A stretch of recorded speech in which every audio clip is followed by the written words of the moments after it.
Many actors and singers from the golden age of Hollywood and the early music industry lived glamorous public lives but faced difficult private realities, including financial hardship later in life. Some experienced poverty due to poor financial management, lack of royalties, health issues, or being forgotten by the industry. Here are a few notable examples. Bela Lugosi. Famous for Dracula, 1931. Cause of poverty. Typecast as a horror actor, Lugosi struggled to find roles and suffered from addiction. He died nearly penniless in 1956. Legacy. Lugosi is now seen as a horror icon, but during his final years, he was largely forgotten and lived in modest circumstances. Marie Prévost. Famous for silent film star in the 1920s. Cause of poverty. After gaining weight and losing roles, Prévost turned to alcohol. She died in 1937 of malnutrition and alcoholism. Legacy. Her tragic end helped prompt the Screen Actors Guild to push for better treatment of ACT. Marie Prévost was a popular silent film actress in the 1920s, known for her charm and comedic talent. However, her career declined when she gained weight and was deemed unsuitable for leading roles.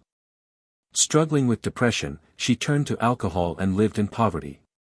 By the time she died in 1937, she was alone, malnourished, and broke. Her tragic death shocked Hollywood and drew attention to the lack of support for aging or out-of-work actors.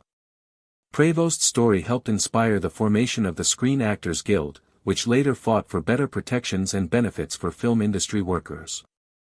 Buster Keaton. Famous for the General and other silent comedies, faced financial hardship after losing creative control and struggling with alcoholism. Though he experienced a brief resurgence later in life, much of his career was marked by poverty and obscurity, despite his lasting impact on cinematic comedy and innovation. Buster Keaton lost much of his fortune during the transition to sound films, which ended his independent filmmaking. Personal struggles, including alcoholism and a troubled marriage, worsened his decline. Though he regained some recognition later, he spent many years in obscurity and financial hardship before his legacy was restored. Buster Keaton was a pioneering silent film comedian known for his physical comedy and stoic expression. Despite early fame, he lost creative control in the 1930s, faced alcoholism, and saw his career decline. Mantan Moreland, known for his comic roles in 1930s, 40s films, was often typecast in racially stereotyped parts. Despite his popularity, limited opportunities for black actors led to financial hardship. He died in 1973 in obscurity and poverty, though later recognized for his contributions to early American comedy. Mantan Moreland was a talented comedic actor best known for his roles in films during the 1930s and 1940s. Despite his success, he was often typecast in racially stereotyped roles, limiting his opportunities as Hollywood offered few serious parts to black actors. As demand for such roles declined, so did his career, leaving him in financial hardship. He struggled to find work in later years and died in 1973 largely forgotten. Today, he's remembered as a pioneer in black entertainment history. Mantan Moreland died in obscurity in 1973 after a long career of being typecast in racially stereotyped roles. Though largely forgotten at his death, he was later re-evaluated and is now recognized as a comedic pioneer who paved the way for future generations of black entertainers in Hollywood. Judy Garland, one of Hollywood's most beloved stars, is best known for her unforgettable role as Dorothy in The Wizard of Oz, 1939, and her performances in numerous MGM musicals. Despite her immense talent and widespread fame, Garland's life was marked by significant struggles behind the scenes. From a young age, the studio system exerted intense control over her, pushing her to maintain a demanding schedule while battling physical and emotional health issues. This pressure contributed to her lifelong addiction to prescription drugs. Financially, Garland faced serious difficulties due to mismanagement and heavy debts, including substantial back taxes. She was often forced to take on new projects just to pay off mounting bills, leading to a cycle of exhaustion and stress. Tragically, she died in 1969 at just 47 years old, with very little money left to her name. Garland's story is a poignant example of how even the brightest stars of Hollywood's golden age could fall victim to exploitation and hardship, despite their legendary status and immense talent. Billie Holiday, one of the most influential jazz singers of all time, rose to fame with emotionally powerful songs like "Strange Fruit" and "God Bless the Child." Despite her immense talent and success, Holiday faced a lifetime of hardship fueled by racial discrimination, exploitation by the music industry, and substance abuse. She received little financial compensation for her recordings and was often denied proper credit and royalties. Her personal struggles, including a long battle with heroin addiction, were intensified by constant surveillance and harassment by federal authorities, particularly under the direction of Harry Anslinger's anti-drug campaign. In her final years, she was arrested on her deathbed and denied medical treatment. When she died in 1959 at just 44 years old, Holiday had only 70 cents in her bank account and $750 worth of clothes. Her tragic end highlights the systemic racism and exploitation faced by many black artists during the early 20th century. Today, Billie Holiday is remembered not only for her groundbreaking music but also as a symbol of resilience in the face of profound injustice. Big Mama Thornton, born Willie Mae Thornton, was a powerhouse blues singer best known for her original 1952 recording of "Hound Dog," which later became a massive hit for Elvis Presley. Despite her significant influence on the development of rock and roll, Thornton never received proper recognition or fair financial compensation. She was paid only a small, one-time fee for "Hound Dog," earning nothing from its widespread success under Presley's name. Like many black artists of her era, she was exploited by the music industry, denied royalties, and pushed aside by the mainstream. Her career declined as rock music rose in popularity, often with white performers profiting from styles pioneered by black musicians like her. In her later years, Thornton struggled with health issues, including alcoholism and obesity, and lived in poverty. She died in 1984 at the age of 57, largely forgotten by the industry she helped shape. Today, she is recognized posthumously as a foundational figure in blues and early rock, and her story serves as a powerful reminder of the systemic inequities faced by black women in American music history. Hank Williams, widely regarded as one of the most influential figures in country music, rose to fame in the late 1940s with timeless hits like "You're Cheatin', Heart," "I'm So Lonesome I Could Cry," and "Hey Good Lookin'." His songwriting combined raw emotion with simple yet powerful lyrics, resonating deeply with audiences. Despite his success, Williams' personal life was plagued by chronic back pain, addiction to alcohol and prescription drugs, and turbulent relationships. His health issues and substance abuse led to erratic behavior, missed performances, and strained business relationships. Financial mismanagement and frequent medical expenses drained his earnings, and he was eventually fired from the Grand Ole Opry, once the pinnacle of his career. On January 1, 1953, at just 29 years old, Williams died in the back seat of a car en route to a concert.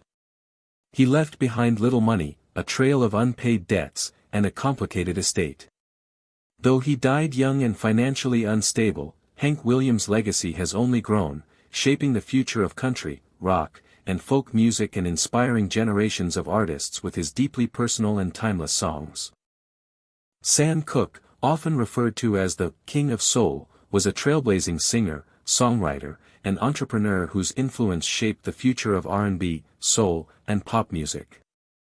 Known for timeless hits like "You Send Me," "Cupid," and the civil rights anthem "A Change Is Gonna Come," Cooke combined gospel roots with smooth vocals and social consciousness.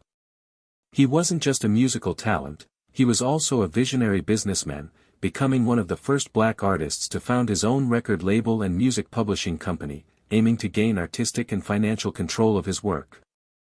Despite his immense success and influence, Cooke's life ended tragically and mysteriously in 1964, when he was shot at a Los Angeles motel under suspicious circumstances.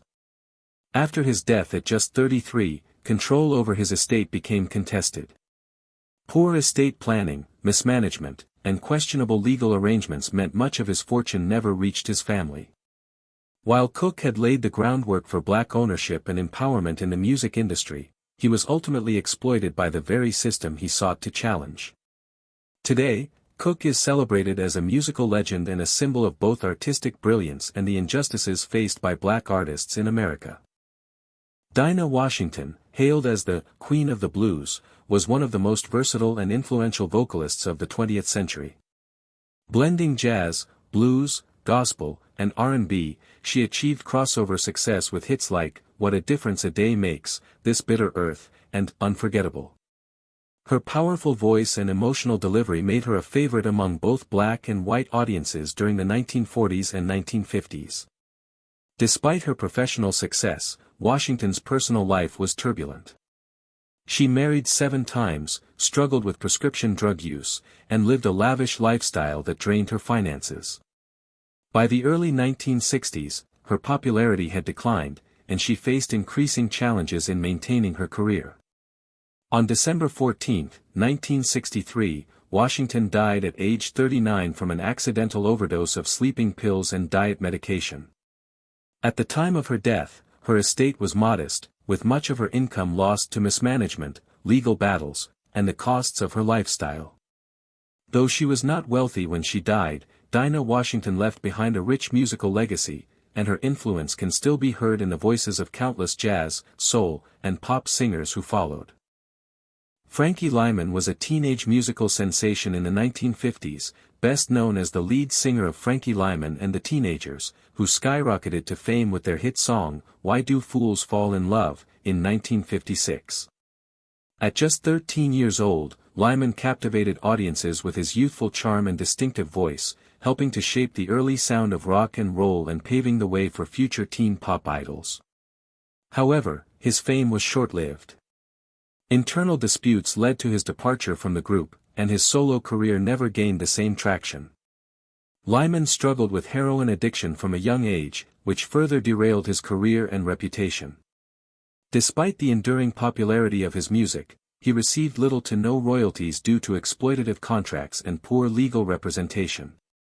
His personal life was also chaotic, including multiple marriages, which later sparked legal battles over his estate.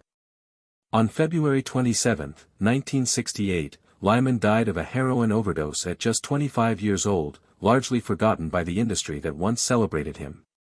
His story remains a tragic example of how the music business often exploited young black artists, offering fame without lasting support or financial security. Etta James, born James Etta Hawkins, was a powerhouse vocalist whose raw, emotional delivery made her one of the most iconic voices in soul, blues, and R&B. She is best remembered for timeless classics like At Last, I'd Rather Go Blind, and Tell Mama. Her music crossed genres, influencing generations of artists from rock to gospel. However, behind her success was a life marked by pain, addiction, and financial instability.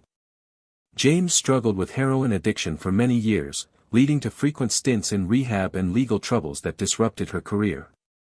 Despite her talent and contributions to American music, she often received little financial reward. Much of her early work brought her fame but not wealth, as record labels and managers profited disproportionately. Later in life, health issues including Alzheimer's disease and leukemia further strained her finances. When she passed away in 2012 at age 73, her estate became the subject of a legal battle between her husband and son.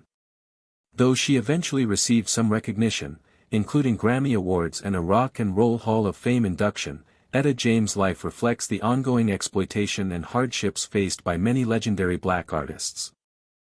These stories underscore how fame doesn't always equal fortune, especially during an era when artist protections were minimal. Many Golden Age performers were exploited by studios or labels, lacked legal or financial advice, or were simply forgotten once their time in the spotlight ended. Would you like a printable list or want to explore modern parallels to these figures?